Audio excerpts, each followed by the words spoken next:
Hey folks, let me tell you about a woman who was a Grand Ole Opry staple. A woman who could bring the house down with nothing more than a crooked smile, a straw hat with a price tag still dangling from it, and a cherry holler of howdy. I'm talking about Minnie Pearl, a lady who made folks laugh so hard they forgot their troubles, and did it with kindness stitched into every punchline. Minnie Pearl was born Sarah Ophelia Colley on October the 25th, 1912, in Centerville, Tennessee, a Hickman County town small enough that everyone knew your business, and probably your grandma's too. Her family wasn't poor country folk, they were educated, respectable folks.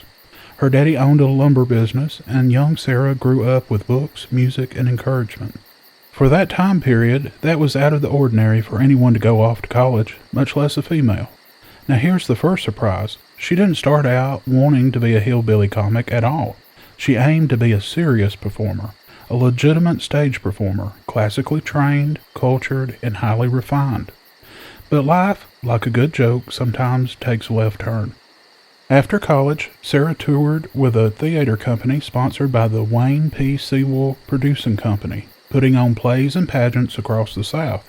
It was during those travels, especially through rural towns, that she began noticing the people, their sayings, their rhythms, their pride, and their humor. She absorbed all of it like a sponge. She saw the authenticity of the people. She loved it, and she loved the people who were teaching her of their ways and lives. One night in Baileyton, Alabama, the idea struck her like a clap of thunder. What if I don't make fun of country people, but let them be the smartest folks in the room? That's when Minnie Pearl was born. Minnie Pearl stepped on stage for the first time in 1939, wearing a simple country dress and a straw hat with a price tag still attached, reading $1.98. That tag wasn't a prop to show she was poor. It was a wink. Minnie wasn't dumb, and neither were the folks she represented. The joke was that Minnie didn't care what anyone thought. She was proud of who she was and where she came from. But the price tag hanging off her hat wasn't originally meant to be a joke, gag, or to make her look goofy. It was an honest mistake. In an interview, she told how she was headed to a performance and she needed a hat. She found the perfect hat and she thought she'd put some flowers on it, as a country girl would have. She popped into a 5 and dime and bought a cluster of fake flowers. In her haste, she just stuck the flowers up in her hat on her head.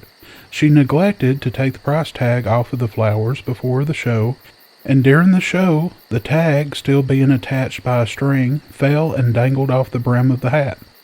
At first she was mortified. Then she realized it was just perfect for her image, and from then on, every hat she performed in would feature the dangling price tag. It quickly became her signature. And then came the greeting that launched 1,000 smiles. Howdy!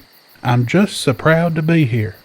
In 1940, Minnie Pearl made her debut at the Grand Ole Opry, and it didn't take long before she became one of its most beloved stars. She wasn't a singer, she wasn't a dancer, she was something rarer. She was relatable. Her stories about Grinder Switch, a fictional rural town full of lovable oddballs, felt like home to millions of Americans, whether they lived on a farm or in a city apartment.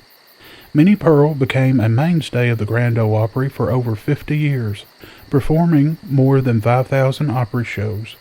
She toured relentlessly, performing for soldiers overseas during WW II and the Korean War, always bringing laughter where it was needed the most. But national fame came roaring in during 1969 when she joined the cast of Hee Haw.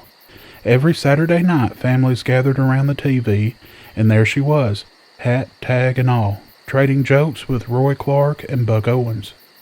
Her humor was clean, sharp, and sly. No cruelty, no meanness, just truth wrapped in charm. I, myself, think it's quite refreshing to hear a clean show free of vulgarity and cussing. Some of her best-loved quips include, I always say, if you don't have anything nice to say about anybody, come sit by me. And, we're so poor in Grinder Switch we use the holes in our pockets to scratch. And, I'm not sure how many people are pulling for me, but I know how many are waiting for me to mess up. As well as this one, which I believe is one of my favorites. I was told coming in here tonight that I looked like a breath of spring. And then his friend turned and said, yeah, after a hard winter. She laughed with people, never at them, and audiences trusted her for it. In today's time, it's rare for people to make that distinction with comedy. They always think people are laughing at them. I think that's because some of us have become far too sensitive. I thankfully can laugh at myself. If you can't laugh at yourself, then I don't think you can find humor in hardly anything. If you can laugh at yourself, then nobody can laugh at you and make you feel offended. For most of her life, Minnie Pearl never married. She once joked that she was married to the road, and that wasn't far from the truth. Touring was grueling, and comedy, real comedy, takes time and solitude. But in February of 1947, on the 23rd day, at the age of 34, she married Henry Cannon, a former Air Force pilot who later became her manager. It was a quiet, steady love, built on respect rather than spotlight. They didn't have children, but Minnie was famously devoted to her nieces and nephews. She once said marriage didn't change her, it gave her someone to laugh with when the lights went out. Now lean back a minute, because every good Southern story needs a chapter where even the smartest, kindest soul learns that not everything with your name on it is meant to succeed. By the late 1960s, Minnie Pearl was about as famous as a country comedian could be. The Opry adored her. Hee Haw made her a household name, and America trusted her like a favorite aunt. Folks looked at Minnie and thought, if she recommends it, then it must be good. That trust led to one of the most talked about stumbles of her life, Minnie Pearl's fried chicken. In 1966, Nashville businessman John J. Hooker approached Minnie with an idea. Colonel Sanders had already proven that fried chicken and celebrity branding could be a gold mine.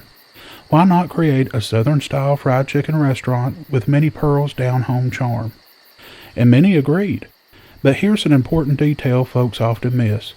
She didn't want to be greedy or flashy. She genuinely believed the restaurant could create jobs, serve good, affordable food, and be something wholesome with her name attached.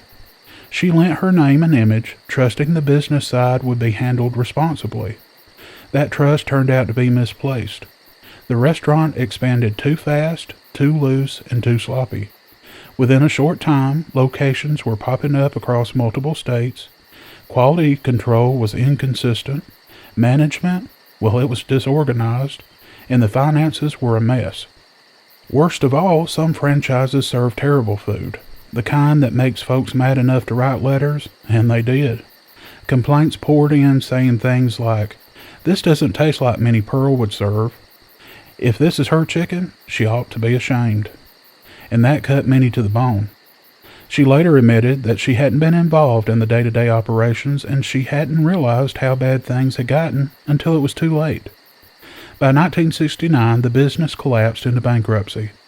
Minnie lost hundreds of thousands of dollars, but worse than the money that she lost was the blow to her reputation. Now here's where you learn something about the woman. She didn't hide. She didn't blame the public. She didn't pretend it never happened. Instead, Minnie publicly apologized. She said in plain words that she was sorry folks had been disappointed, and that if she had known what was going on, she'd have stopped it sooner. She made it clear she cared far more about her audience's trust than she did about profit. That honesty didn't hurt her in the long run. If anything, it strengthened her bond with the public. Eventually, Minnie did what she always did best. She laughed at herself. She joked that, "The chicken didn't kill me, but it sure plucked me. I learned real quick I was better at telling jokes than frying chicken." And that lesson stuck. After the restaurant debacle, Minnie never again slapped her name on a product she didn't personally stand behind.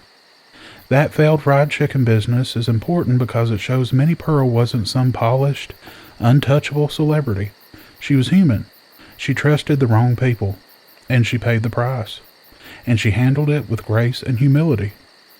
On that same porch where we're sitting now, that's the kind of story folks respect the most. Because in the South, success is admired, but character after failure is what folks remember. And Minnie Pearl? Well, she walked away from the mess poorer in pocket but richer in wisdom. and she never lost what mattered most: her integrity, her humor, and the love of her people. Now that, friends, is how you come back from a bad batch of chicken. Sadly, in 1973, Minnie Pearl was diagnosed with breast cancer and underwent a radical mastectomy. At a time when many women suffered in silence, Minnie chose openness. She talked about her diagnosis publicly, encouraging women to get checkups and not be afraid. That courage saved lives. Letters poured in from women who credited Minnie with pushing them to see a doctor. She later said, "I wouldn't trade what I've learned from this experience for anything in the world." That may be the bravest line she ever delivered, and she never needed a punchline.